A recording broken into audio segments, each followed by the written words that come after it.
Alexis Moncayo y Licenia Espinel comparten un diálogo con el invitado. En Punto Noticias hablamos de...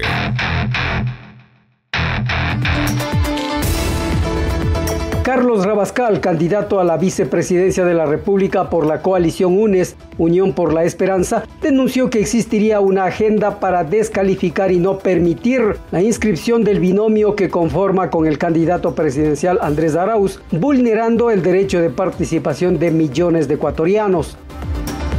A criterio de Rabascal, esa agenda va más allá de solo pretender dilatar el proceso eleccionario fijado para el 7 de febrero de 2021, sino que se busca eliminar a este binomio respaldado por las organizaciones sociales y políticas progresistas.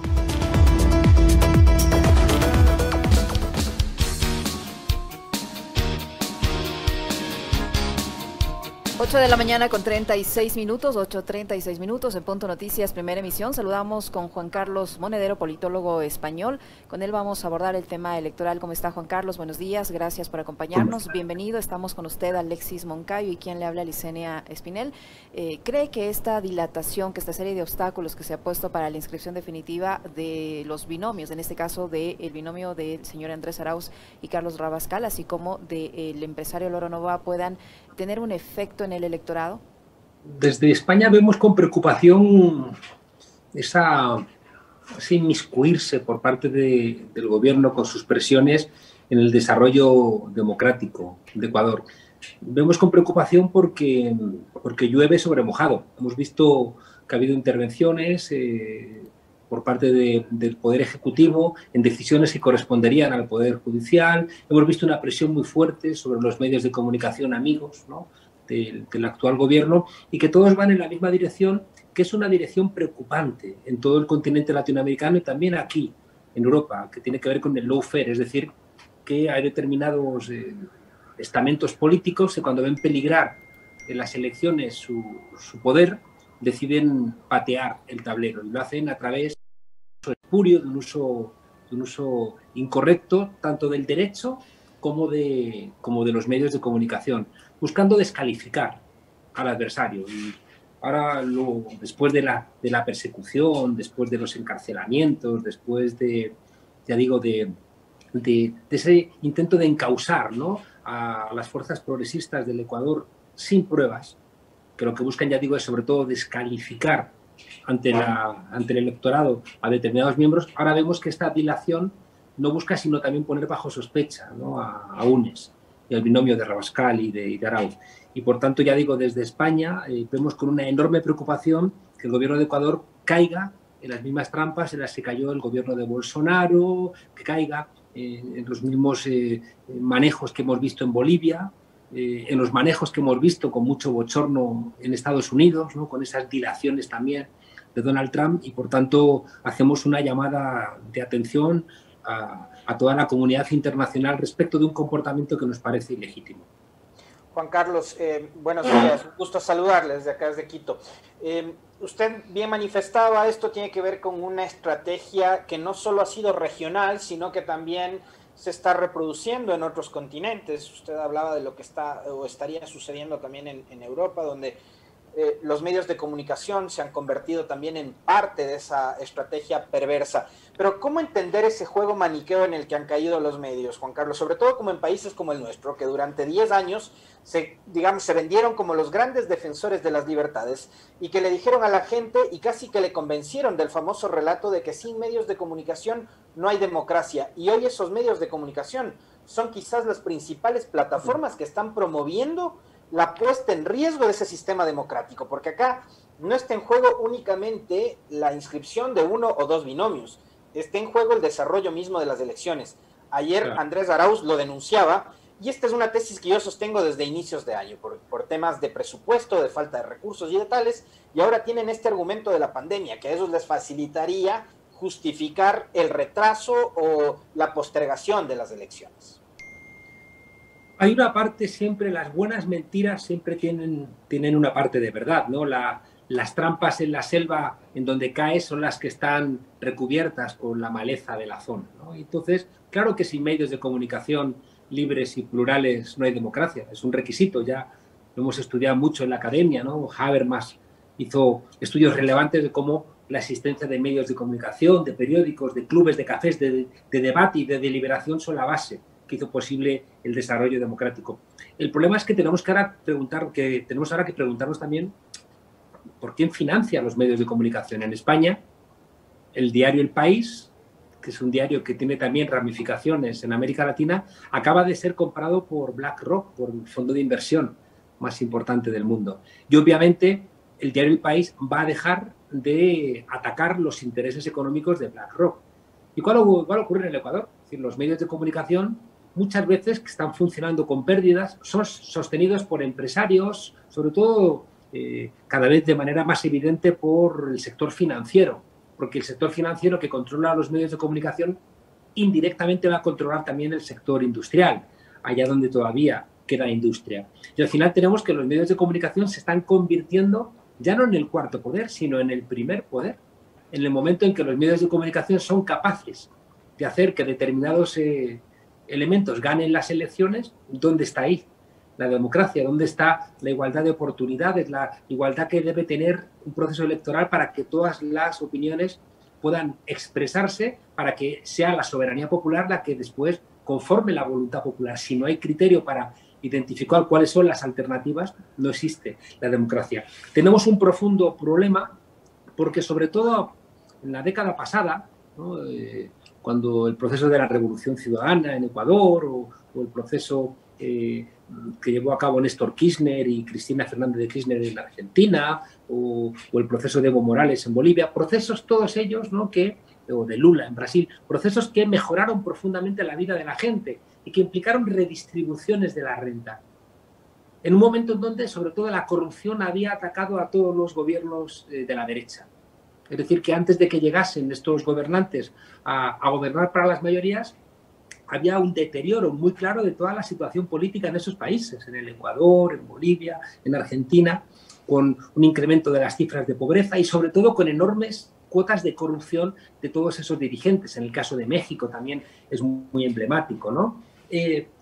Ese parlamento, por ejemplo, que ilegalmente e ilegítimamente hizo el impeachment contra Dilma Rousseff, el grueso de ese parlamento está en la cárcel, ¿no? O juzgado por corruptos. Cuando se hunde todo ese sistema, ¿quién lo sustituye? Los medios de comunicación. Es decir, el partido de la oposición a los gobiernos de cambio lo han configurado los medios de comunicación, que hacen una trampa perversa. Y es olvidar que en nuestras constituciones se defiende la libertad de expresión, pero se defiende la libertad de expresión de la ciudadanía. No es la libertad de expresión de las empresas de medios de comunicación. El artículo 20 de la Constitución española defiende la libertad de información, pero siempre y cuando no mancille la verdad, el honor, la intimidad. Es decir, siempre y cuando no se convierta en un negocio. Y hay una gran trampa, Alexis, que forma parte de ese sentido común que ha impuesto eso que llamamos el modelo neoliberal, ¿no? Esa sociedad donde lo importante es la competitividad, donde todos tenemos que vivir como si fuéramos empresarios de nosotros mismos, ¿no? Con un sentido común donde tanto tienes, tanto vales y donde nuestra manera de estar en el mundo solamente está dirigida a ver cuánto somos capaces de consumir. En ese sentido común terrible hemos terminado por entender que la comunicación es una mercancía y no es verdad. Un pescadero o un carnicero en el Ecuador no puede vender carne podrida, ni puede vender pescado podrido. ¿Por qué un empresario de medios de comunicación puede vender información podrida? ¿Dónde está escrito que tienen derecho a mentir? ¿Dónde está escrito que tienen derecho a cambiar el rumbo de las elecciones acusando sin pruebas y con mentiras a un candidato? Como hicieron con el Evo, como hicieron con Lula, como hicieron con Correa, etcétera. Y por tanto, o las democracias toman nota y buscan soluciones, que por supuesto que las soluciones no pueden ser controlar a los medios de comunicación, eso sería un error, pero sí que la sociedad tiene que darse mecanismos y herramientas para que las grandes empresas y los grandes fondos de inversión o los partidos de derechas vinculados a esos intereses particulares no controlen los medios de comunicación. Y una solución vendría por entregar a los propios periodistas el control de los medios de comunicación y generar en el seno de la sociedad, no en el seno del Estado ni en el seno, por supuesto, del gobierno, sino en el seno de la sociedad civil, herramientas para impedir ese control empresarial de los medios de comunicación y sancionar durísimamente las fake news. Eso se intentó hacer acá con la Constitución vigente y con la Ley de Comunicación, que ha sido casi que desmontada durante esta etapa de gobierno, ¿no? Y con la Asamblea que está todavía en funciones. Pero más allá de eso y del rol que han jugado los medios de comunicación, ahora yo le decía hace un momento a Juan Carlos, Licenia y amigos, que está en juego quizás un bien que es superior, que es la democracia misma, ¿no? Tenemos una institucionalidad que se ha pulverizado durante estos 3 años y medio de gobierno de Lenín Moreno, instituciones que han perdido muchísimo la credibilidad, que han seguido una línea, que han seguido una hoja de ruta, que, digamos, tiene mucho que ver también con la escasa credibilidad que ahora mismo tiene el presidente Moreno, que ha construido unos relatos y que se ha convertido en un gobierno de puro anuncios que nunca se han concretado. Pero toda esa crisis ha sumido al Ecuador ahora mismo en una situación muy compleja, y una de esas instituciones que está en peligro y que está en riesgo es precisamente la democracia, Juan Carlos. Entonces, ¿cuál es el rol que ahí deben jugar los ciudadanos, que deben jugar las organizaciones? Los propios partidos y movimientos políticos, quienes también se verían amenazados por estas intenciones que ha denunciado Andrés Arauz el día de ayer, de postergar o de, digamos, aplazar las próximas elecciones. A mí me produce una profunda tristeza el giro que ha pegado el Ecuador, sobre todo porque aquí en España nos acostumbramos durante los gobiernos de Correa a que cuando escuchábamos del Ecuador era porque Ecuador estaba haciendo algo bien. Y de repente Ecuador en algunos momentos volvió a estar en la agenda internacional con medidas como muy sorprendentes, novedosas, que llamaron la atención de la comunidad internacional, ¿no? Como lo que ocurrió con el Yasuní, o con medidas en defensa, ¿no? del medio ambiente, ¿no? Que suponían cambios radicales que iban por la dirección correcta. Se nos ha olvidado, ¿no? Pero recordemos que hace unos meses ardía California, ardía Australia, como en la COVID-19 es una consecuencia directa de que estamos invadiendo espacios naturales, y que esos animales que viven en determinados lugares, cuando desaparecen las barreras naturales, saltan, ¿no? Con sus enfermedades a otros animales, y que al final termina saltando a los humanos, ¿no? Con esta locura en la que vivimos ahora con la COVID-19 por culpa, ¿no? De esa lógica, ya digo, mercantilista. Sabíamos del Ecuador porque era pionero el país en ese tipo de soluciones. En cambio,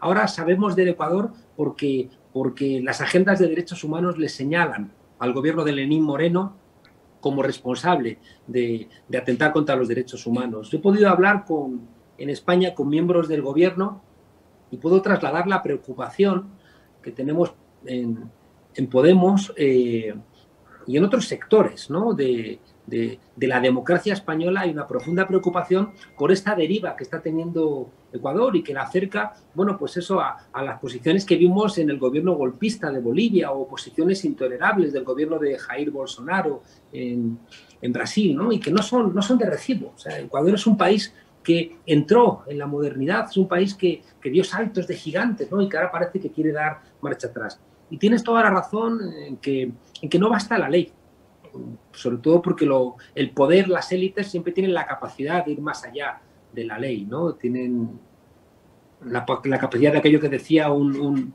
líder mexicano, de que nadie resiste, ¿no? 3 cañonazos de $50.000, ¿no? Claro, si la sociedad no responde, y lo primero que tiene que hacer la sociedad es dejar de creer las mentiras. Es muy sintomático lo que ha pasado en Bolivia. En Bolivia, durante el año de gobierno de Yanín Áñez, este gobierno ilegítimo, se gobernó muy mal, ¿no? Y se empeoró la situación de clases medias y sectores populares, que es algo que también vemos ahora mismo que está ocurriendo en el Ecuador. Y hubo un bombardeo por parte de los medios de comunicación señalando que el gobierno de Arce y de Choquehuanca iba a suponer un retroceso en la historia de Bolivia.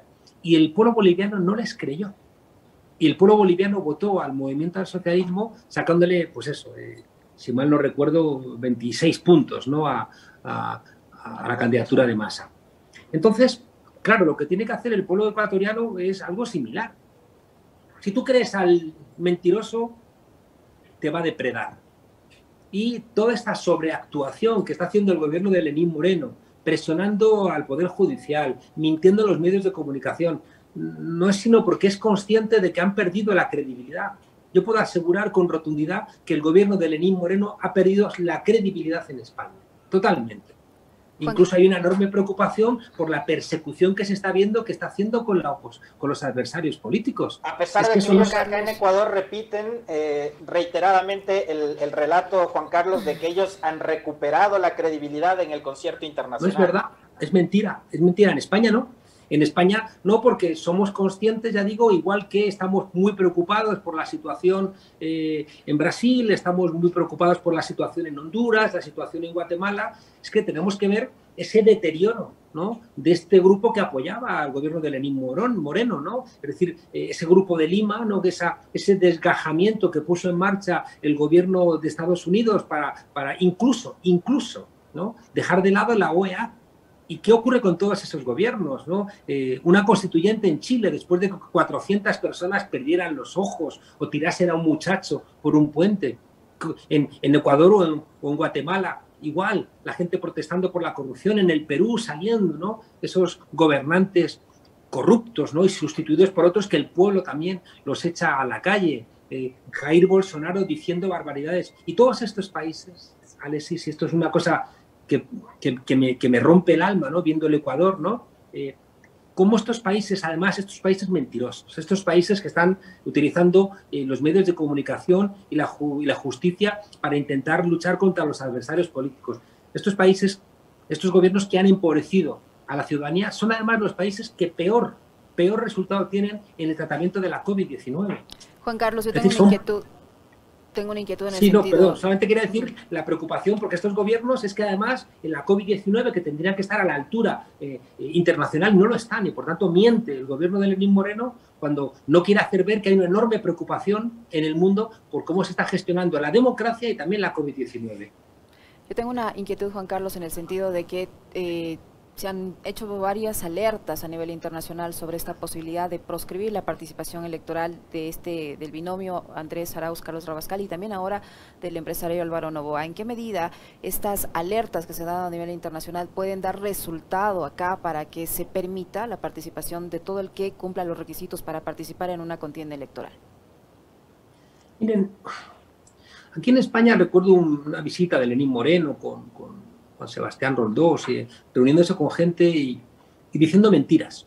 Y curiosamente la sorpresa fue qué necesidad tenían, ¿no?, de venir a España a intentar sembrar mentiras. Y era porque algo tendrían que ocultar.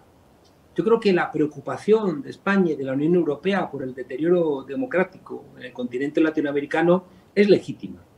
El problema es que muchas veces se ha utilizado esa preocupación para intentar ir, ¿no?, contra gobiernos o buscar salidas, incluso militares, a problemas existentes. Pero en cualquier caso la preocupación es legítima, sobre todo porque al final repercute en la democracia global, repercute en esa necesaria confianza que tiene que haber entre los gobiernos y que al final perjudica a los pueblos. Si resulta que el Estado de Derecho se pone en cuestión en Hungría, o se pone en cuestión en Polonia, o se pone en cuestión en el Ecuador, hay una preocupación internacional. La Unión Europea se preocupa al respecto. Y, por tanto, los grupos de seguimiento de la democracia en los diferentes países encienden sus alertas, ¿no? Entonces, el hecho de que en el Ecuador, ¿no?, las señales que está recibiendo la Unión Europea son de enorme preocupación por esta persecución, ¿no?, de candidatos alternativos a Lenín Moreno, bueno, no es sino un llamado de atención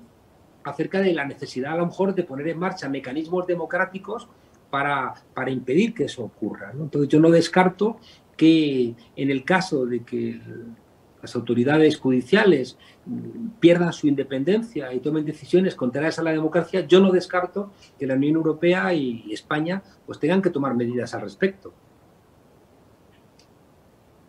La comunidad internacional tiene que mantenerse entonces vigilante y expectante de lo que ocurre en Ecuador, Juan Carlos. Ya está vigilante y expectante. La comunidad internacional, la Unión Europea, España, está vigilante y preocupada por el comportamiento del gobierno de Lenín Moreno. Sobre todo porque es que Ecuador no es igual que otros países, ¿no? Es decir, que Ecuador había alcanzado, ¿no?, un grado de madurez democrática que no puede dar marcha atrás, ¿no?, que es lo que estamos verificando. Y, por tanto, yo creo que hay que buscar, contando con la buena voluntad, ¿no?, y que estas alertas que estamos lanzando sirvan, ¿no?, para que tanto el Poder Judicial, en nombre de su independencia, como el Poder Ejecutivo, en nombre de la soberanía nacional ecuatoriana y el respeto a la voluntad del conjunto de los ecuatorianos, no tome decisiones que perjudican la credibilidad de Ecuador en el mundo. La opinión pública en Ecuador, Juan Carlos, así como ha ocurrido en otras latitudes, se ha encargado de también ir posicionando, construyendo escenarios y relatos complejos. Y hoy la situación, conversábamos hace unos minutos nada más con uno de los principales consultores políticos que tiene este país, que es Santiago Nieto, que no es precisamente de una tendencia progresista, pero él refería de que hay un fenómeno que además creo que no ocurre solo en Ecuador, sino en varios países adicionalmente, y es el hecho de que la clase política en su conjunto hoy mismo tiene una pésima calificación por parte de los ciudadanos. Pero digo, eso tiene que ver también con esa construcción de los relatos que ha hecho la opinión pública, de decir que todo político es corrupto, de que todo lo público es malo, de que en todo lo público hay, corrupción, enriquecimiento de parte de los actores y demás. ¿Cómo una sociedad puede curarse de todo eso? ¿Cómo una sociedad, la ciudadanía, los barrios, las ciudades, las provincias tienen que empezar a curarse y empezar a sanar estas heridas que han abierto durante estos 3 años y medio? En el caso específico de Ecuador, Juan Carlos. Como decía un político amigo, honrado en España, decir que todos los políticos son iguales es tan idiota como entrar en una biblioteca y decir que todos los libros son iguales, ¿no? El problema es que eso es una consecuencia buscada, sobre todo por estos gobiernos bajo sospecha.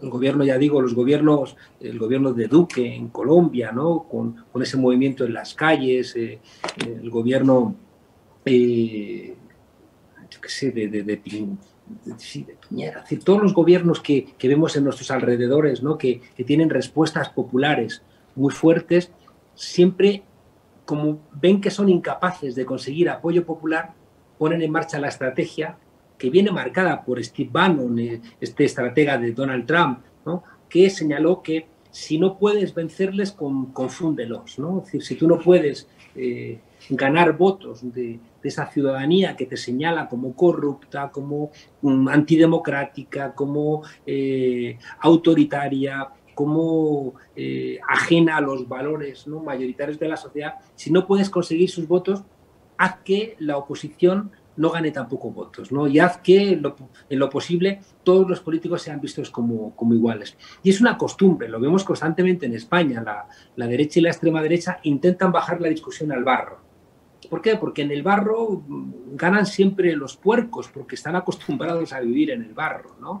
Entonces, si tú asumes, ¿no?, bajar, ¿no?, a la ciénaga a pelear con ellos, ya te han ganado, ¿no? Y por tanto, vamos a ver constantemente esa voluntad de decir todos son iguales, todos roban. Pues no es verdad, ¿no? Unos roban y otros no, ¿no? Unos gestionan para las minorías y otros no. Unos trabajan para las élites y son mayordomos de las élites y otros trabajan para las mayorías. Y basta ver, ¿no?, la gestión que hubo, ¿no?, bajo los gobiernos de Correa, cómo mejoró, ¿no?, la situación del país. Intentar comparar eso, ¿no?, con la gestión de Lenín Moreno, donde solamente se han enriquecido los ricos, ¿no?, y donde las perspectivas del país han empeorado y donde se ha perdido la soberanía y ese respeto que los ecuatorianos se tenían a sí mismos. Y eso también es relevante.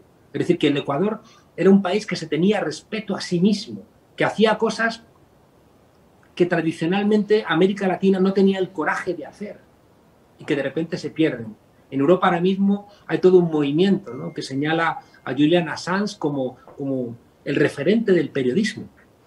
El referente del periodismo en el mundo, una persona que abrió, ¿no?, una posibilidad de romper con las grandes mentiras de los medios y que por eso está perseguido. Y por eso Estados Unidos lo quiere encarcelado y silenciado. Y resulta que el Ecuador, un país pequeño, se convirtió en el gran defensor de una manera alternativa de hacer periodismo basada en la verdad y no basada en el negocio. Y ahora, en cambio, el Ecuador, ¿qué quieren? ¿Regresarlo a ese lugar de subordinación de los Estados Unidos, donde Ecuador era importante porque había bases norteamericanas o porque la economía estaba dolarizada. No, yo creo que es un retroceso que no se lo merecen ni las ecuatorianas ni los ecuatorianos. Queremos agradecerle a Juan Carlos Monedero, politólogo español, que nos ha acompañado durante este último tramo de nuestro segmento de entrevistas. No sé si tú tienes más inquietudes, Alexis, ya son las 9 en punto de la mañana. Yo quiero cerrar la entrevista con Juan Carlos, primero agradeciéndole por habernos aceptado la invitación, y otra trasladándole una pregunta de uno de nuestros oyentes, de una de nuestras oyentes, que además acá en Ecuador, decirle a Juan Carlos que han seguido con muchísimo interés este diálogo. Nos dicen que le preguntemos a Juan Carlos cuál es la visión que tienen en España y en Europa sobre la sentencia por influjo psíquico en contra del expresidente Correa. Hay una pregunta clásica, ¿no? De quién vigila al vigilante. Cuando los jueces se convierten en apéndices de intereses particulares, la justicia se desvanece y el Estado de Derecho desaparece. De nada sirve que hace 4 o 5 meses un tribunal dijera que no había pruebas contra Lula, porque Lula ya lo habían sacado de la carrera judicial, de la carrera, electoral, lo habían encarcelado y había permitido ese encarcelamiento y ese juicio falso y sin pruebas que Bolsonaro ganase las elecciones. Hay jueces siempre dispuestos, por dinero, por ideología, que al final suele ser lo mismo, suelen estar dispuestos a echar por tierra su carrera y el prestigio de la justicia. Yo apelaría a los jueces decentes de Ecuador a que se den cuenta de que ese tipo de decisiones van en contra de la credibilidad de la propia justicia en el Ecuador. Y apelaría también, ¿no?, a los organismos regionales, a que estén atentos a dar marcha atrás a algunas decisiones que son radicalmente contrarias al sentido común, ¿no? Es decir, que esas acusaciones, como la que me planteas, Alexis, son subterfugios para intentar sacar del juego político al presidente que más ha hecho por Ecuador, ¿no? Y no son muy creíbles y tienen que darse cuenta de que en el fondo es tirar piedras sobre su propio tejado. Es decir, que ese tipo de comportamientos del Poder Judicial termina volviéndose contra la propia democracia y al final todos los ecuatorianos y ecuatorianas terminan pagando el precio de ese tipo de decisiones y por eso es muy importante la movilización popular. Creo que es esencial que el pueblo del Ecuador sepa que solo el pueblo salva al pueblo, ¿no? Y que no esperen que de repente ocurran cosas mágicas sin el apoyo popular. Yo creo que gane quien gane en las siguientes elecciones y esperemos, por supuesto, ¿no?, que no hagan trampas para impedir que el binomio, ¿no?, de UNES o los otros binomios, ¿no?, sean sacados de juego, pero esos binomios podrán después, si ganan las elecciones, cambiar las cosas si el pueblo está detrás, empujando. Estamos en el siglo XXI, no se trata solamente de delegar la democracia, sino se trata también de acompañar a la democracia. Los cambios que tenemos encima de la mesa son de tal magnitud, y los enemigos son tan poderosos, hemos visto que pueden poner de rodillas a un país entero, ¿no? A países poderosos los ponen de rodillas. ¿Cómo no van a poner de rodillas a países más pequeños, ¿no? Y la única posibilidad es que haya una conexión muy fuerte entre el pueblo y sus gobernantes. Y eso hace falta pueblos conscientes, ¿no? Y por eso os doy las gracias por la posibilidad de tener este diálogo. Y Alexis y Lisenia, trasladaros de verdad que en España hay preocupación por la decisión que tome el tribunal acerca de la autorización de estos binomios. Y también puedo trasladar, ¿no?, a los demócratas del Ecuador que si hubiese una decisión contraria a derecho, desde España y desde la Unión Europea, creo que se tomarán medidas. Gracias Juan Carlos Monedero, muy amable por haber un saludo. Punto Noticias, un noticiero para usted.